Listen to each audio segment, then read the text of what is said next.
Hello, welcome back again. I hope you had a chance to learn those chords that we learned in the last lesson, the E chord, the A chord and the D chord. And I hope you at least had a chance to practice strumming them and swapping from one chord to the other.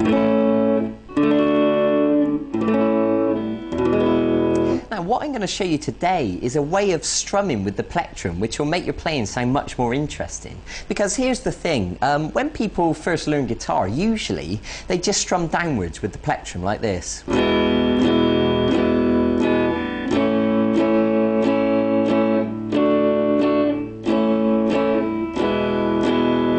And that's okay, but after a while you'll find that that starts to sound quite boring. So what I want to do is give you a more interesting strumming pattern that will make it sound a lot more alive. And also I'm going to show you a new chord today. It's the G chord.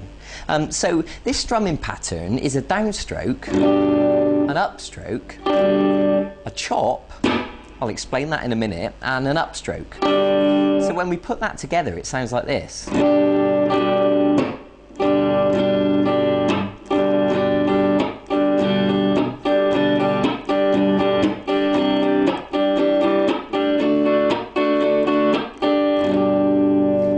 And you can see that it gives it a more interesting sound because the chop is quite percussive. To me it sounds a little bit like a drum kit when the drummer hits the snare, and especially if you're the sort of person that might be busking on your own or playing acoustic guitar, then it's really going to be useful for you to get used to this strumming pattern and it will make your playing sound much better.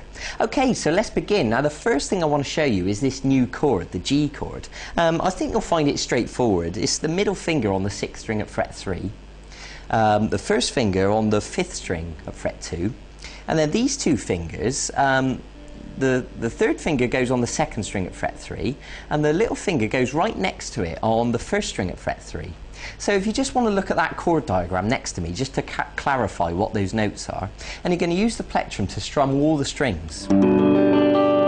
Now, you should know by now, if you remember me telling you in the last lesson, that you should be arching these fingers up and there should be plenty of space underneath. And you should be holding down with lots of pressure, and the back of the finger shouldn't be accidentally touching the string behind it, so that when you strum all the notes, it should sound like this.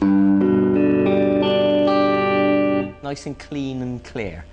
So if you need to practice that for a second, by all means pause the video and just make sure you got that right.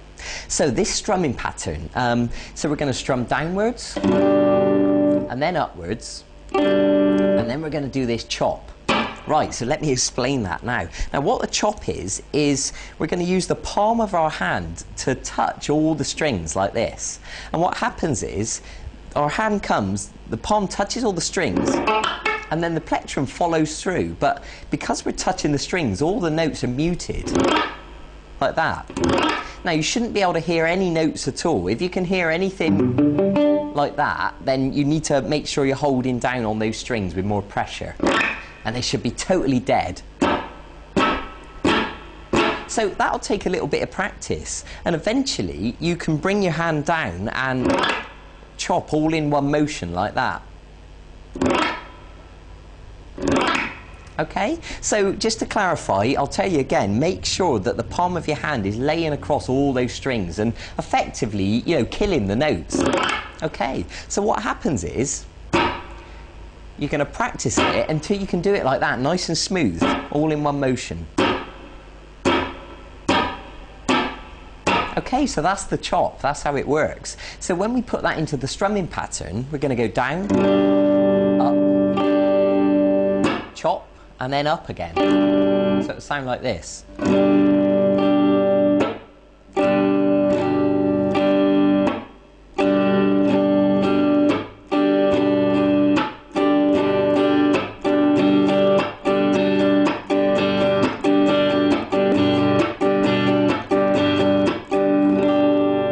Okay, now it's easier said than done. I expect that'll take you quite a bit of time to practice that. I mean, I know it takes my students quite a while before they really get the hang of it. So that's brilliant. So go easy on yourself. Don't give yourself any pressure to be able to play that straight away.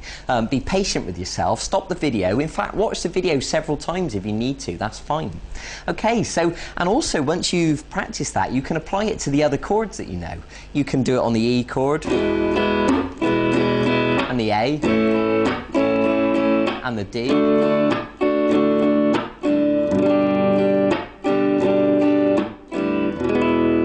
And you're at a stage now that you can start experimenting with these chords, and you can begin to, you know, create your own sequences and start writing your own songs. And as you learn more and more chords, then you'll be able to write more and more interesting songs.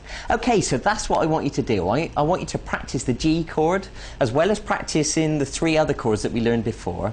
And I want you to practice that strumming pattern, the down, up, chop, up. And go and get on with that and really dedicate yourself to it. You know, make sure you can really do it smoothly. Okay, and I'll see you in a few days for the next segment of this e-course. We're going to learn something a little bit different. We're going to move away from chords, and we're going to learn what's called the blues scale. And I'm going to begin to teach you how to improvise. So it's all going to get more exciting from here on in. So thanks for joining me. Go and get on with that. Go and begin practicing right now. And also, if you want to go and look at the website and check out the archive and see if there's any songs you want to learn, because if you're brave enough to sort of, you know, go and tackle those now, then that would be brilliant, and you can start to build a repertoire of songs that you can play to people, you know, play at parties or whatever. So thanks for joining me. I'll see you in a few days for the next segment of this course. Bye bye.